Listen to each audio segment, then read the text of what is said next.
Hi everyone and welcome back to my channel. For today's video, we are going to be doing a full demo review and mini wear test of the new One Size by Patrick Starrr Turn Up the Base Versatile Foundation Powder. I am wearing it in the shade Light 1R right now, and here's how it looks. This is pre-wear test, but I promise I will be filming a later wear test at the end, so you're going to get all of that. So if you want to see how this powder foundation performs, how I like it, and how it works in a full demo, make sure to keep on watching and don't forget to subscribe because I upload every other day and that'll be the best way to stay up to date on all the fun stuff I'm posting. So if you want to jump into the One Size Powder by Patrick Starrr, stay tuned.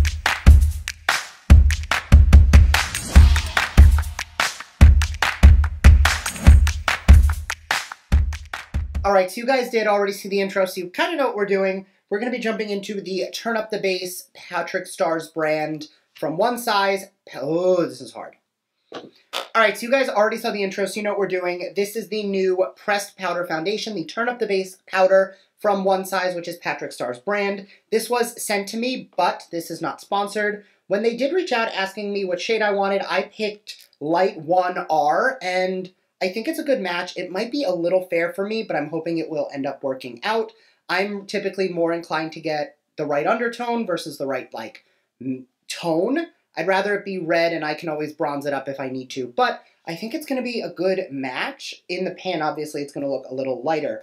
Now, this does come in 32 shades and retails for $33, which is pretty wide for a powder foundation. And the one thing I will say that I don't love already is I keep getting little fingerprints all over the packaging. You can see it there. So I don't love the metallic finish. I keep having to, wipe it off, but that's pretty minor because I don't really, take photos of my products. They just sit on my vanity. So as long as it works, that's more important. So I'm going to just take it on my finger to start.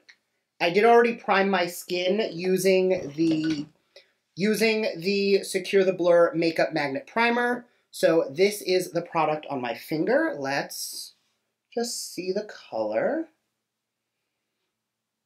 That faded into nothing. I see it going on, but it definitely is my shade, so I'm happy about that. I'm going to grab a fluffy powder brush, and I'm going to just load up on the tip of that brush with the product, and let's see.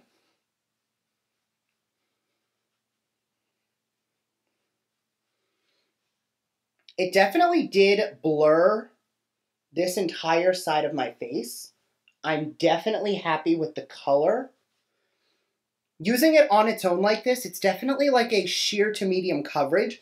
This side definitely looks more blurred and more perfected than the other side. So if you like more of a lightweight vibe, I think you might really enjoy this. But the way Patrick uses his powders is he always uses a powder foundation to set in his liquid foundation. So I am going to try that as well. So before I take this off, I'm going to see how it works on the other side. Honestly, from the beginning of the video to now, I definitely think it gives good coverage. So I'm happy with it, especially for a powder. I think it looks really nice. So I'm going to go and just quickly wipe this off, and then we can go with a liquid and see how this works on top of a liquid foundation. All right, we are back, and definitely a little on the rosy side. I'm going to grab this is my MVP Tinted Moisturizer. It is a tinted moisturizer with medium buildable coverage, and I am just going to blend that out pretty quickly with a sponge. I know it looks too dark for me when it first goes on, but this is one of those products where once you blend it in, it definitely works itself into your skin, and you can already see it being a better match.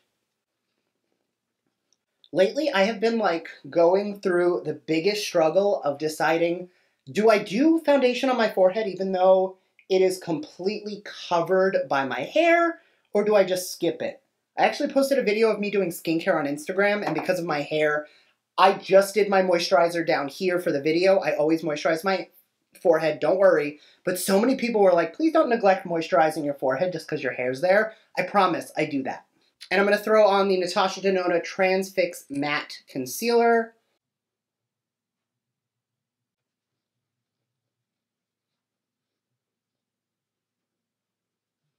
All right, now that the base of liquid is on, I'm going to take that same brush with the same One Size powder, and just press that over everything. So I think I found the answer to my own question. I think I'm going to skip liquid foundation on my forehead, but just use the powder up here because I definitely don't need as much coverage under my hair, but a little bit to even it out is not a bad thing. Honestly, after a first look, that looks really perfected. Like, I don't feel like I can see a lot of texture. I feel like my skin got very smooth. Ignore that little thing right there. I did cut myself shaving.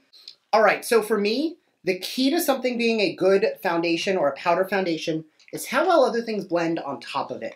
So I'm going to grab a fluffy bronzer brush and my Marc Jacobs Tantric bronzer, and let's bronze up the skin and see how well this product blends on top. So it's not picking up, nor is it making any issues with the product underneath.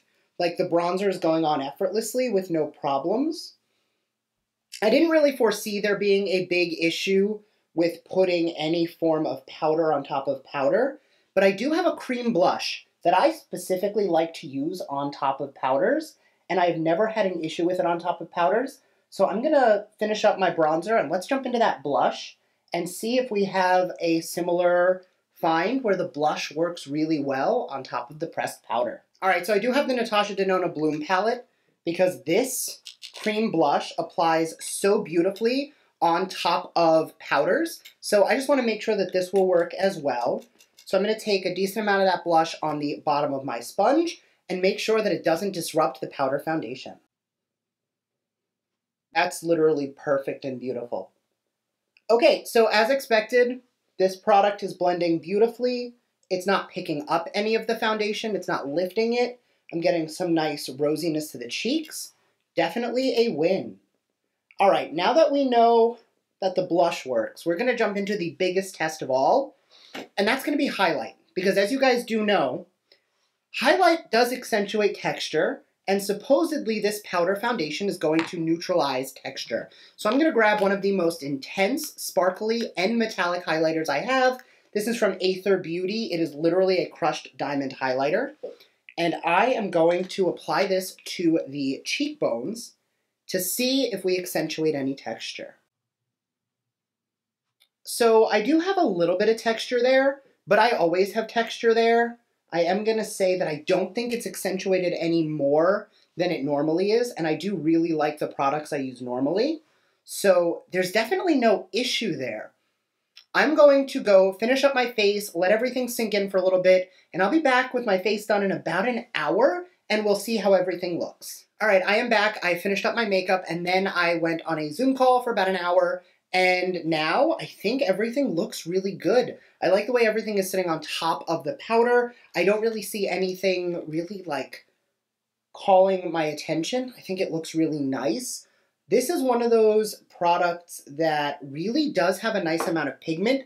If I had to compare it to any other pressed powder foundation, I would compare it to the original Makeup Forever pressed powder, not the Velvet new one, but their original. It just feels really nice. The one thing I did do was I took a little bit of the powder and I just cleaned up underneath my blush just to give myself a little bit more of that, like, snatched cheek, and I think it worked out really well.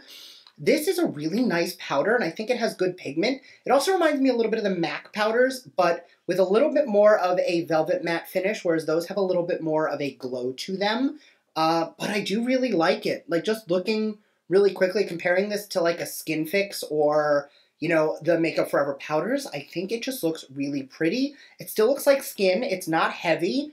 I usually get very oily in this area, and it's not breaking down in the side of my nose. Like, it's not settling in there. And again, after an hour, normally I will have already experienced that issue. So that being said, this is beautiful on the skin. I promise you will be seeing this again. Now, I am going to give it a little bit more time and just to see how it sits on the skin, and I'll give you guys an update in a few hours. All right, so we're just about at that 4-hour mark. And right in here, in the crevice of my nose, you can see the foundation starting to break apart in that area. That's not a bad thing that has to do with this product. That happens to me with literally everything. So looking at it from the standpoint of maybe this will correct it and stop that from being an issue, I am not seeing that as the case. Like, just in here, under the nostril, I'm really having an issue. Also, I am noticing a little bit of creasing in my under eye. So that being said, I did not use a loose powder today. I just used the pressed. So I would probably, in the future, set down with a pressed powder and then use this to kick it off and set everything else, which is how Patrick does his powder anyway. But today I really wanted this to be the only powder that I really tested out. And that being said, I do really like it. I don't see any major issues. I think the cheeks still look and feel good.